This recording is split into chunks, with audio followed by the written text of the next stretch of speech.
Hello friends, hello professionals, and welcome to my channel, The Sea of Regulation. Simone here, and today's topic is going to be under my series, The Basics. NFTs, non-fungible tokens, and whether they should be regulated. Now this is going to be a bit of an intro, very basic video. And what I would want, once you've gone through it, is to let me know whether you want me to do a fuller video in relation to this topic. But I'm keeping it very basic. But before I dive into the content, let me get my usual disclaimers out of the way. I am a financial services regulator. I am not a lawyer, and I am not a professional advisor. And the views on this channel are definitely all my own and do not represent the views of any regulatory authority or international standard setter. Now with that out of the way, let's dive in. NFTs, all the rage. If you're in the crypto community, and if you're not, you might be wondering what is all the hype about? And if you're a regulator, you might be wondering, should this be something we're looking at in relation to recommendation 15, FATF recommendation 15 and 16 to be specific. But before we get into what regulators might be thinking, you are probably wondering what is an NFT. An NFT is a non-fungible token, and non-fungible means that that thing cannot be changed. It's a token. Now, the interesting thing with NFTs is that in the beginning, people were thinking that this was CryptoKitties 2.0.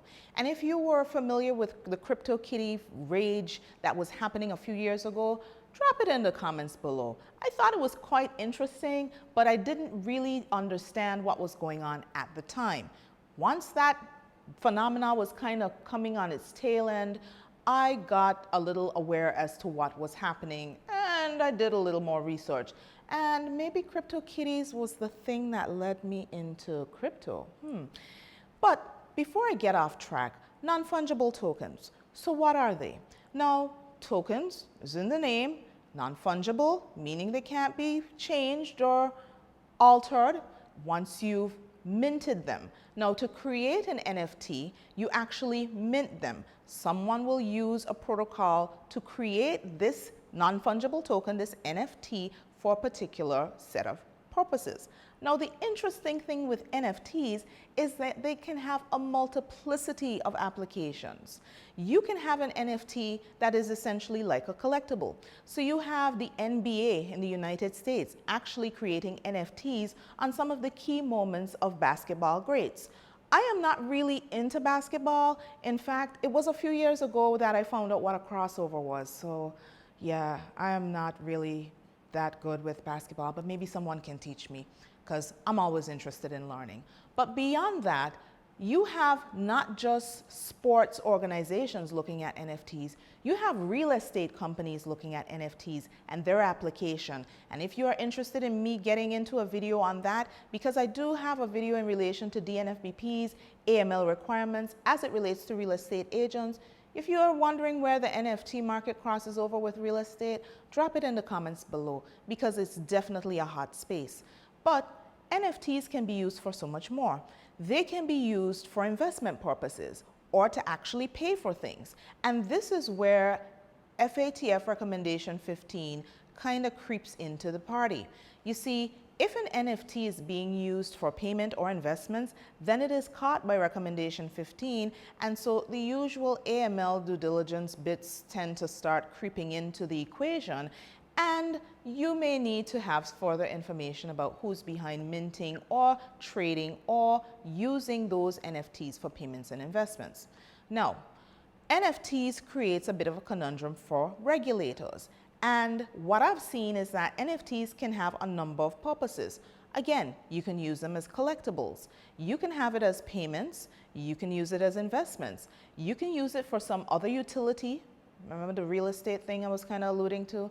But you can actually have an NFT that has multiple applications. So you can have an NFT that is an investment, a utility of some sort, so it gives you some sort of right to something, or it gives a number of persons rights to some things, and it could be used as a collectible all at the same time. So what does a regulator do?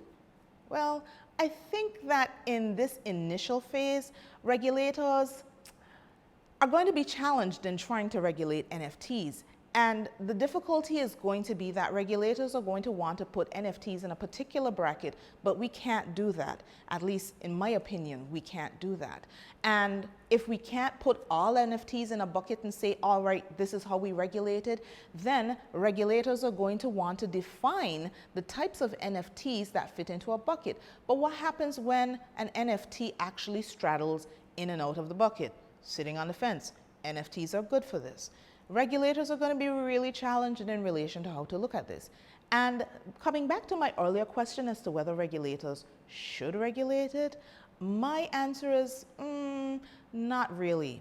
I think that there is some broad general guidance that needs to be addressed, but it may be better to give some sort of thought towards looking at the creators and the innovators that mint NFTs and bringing them into the fold in terms of the risks and issues that regulators are concerned about, to see whether we can address it from that side versus trying to regulate it. And if an NFT crosses into a traditional financial services product like a mutual fund, so the mutual fund has invested in an NFT, then it's pretty much in scope. But regulating NFTs for the sake of regulation, I don't think that that's the way to go.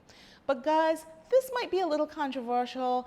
It is one of the spaces that I am still learning, so I will be the first to admit I'm not an expert. I'm still doing a lot of reading, but these are my initial views in terms of what I have gleaned thus far in relation to NFTs. And I'm definitely interested in hearing from you on what your views are on this topic. So you know what to do. Please do leave some comments below as to whether you want me to explore the metaverse a bit more and get into this space and produce another video. Now guys, I'm gonna wrap it up here, but I need you to do the YouTube thing. I need you to hit like. It helps the YouTube algorithm. I also need you to share this video with people who may be curious about this space. I'm gonna put some information in the description below because I do have a lot of information in relation to NFTs, and I'm going to curate that to the finest bits for tokenization learning. And I also need you to subscribe to the video if you haven't. And if you haven't, why haven't you? I'm doing my best here, people. And last but not least, I need you to hit the notification bell so that you're aware of every time I drop a video. There's so much more coming as it relates to crypto, digital assets, and the traditional stuff. AMLCFT, corporate governance, risk assessment frameworks. It's a lot going on. But I'll end it here, and I'll definitely catch you on my next one.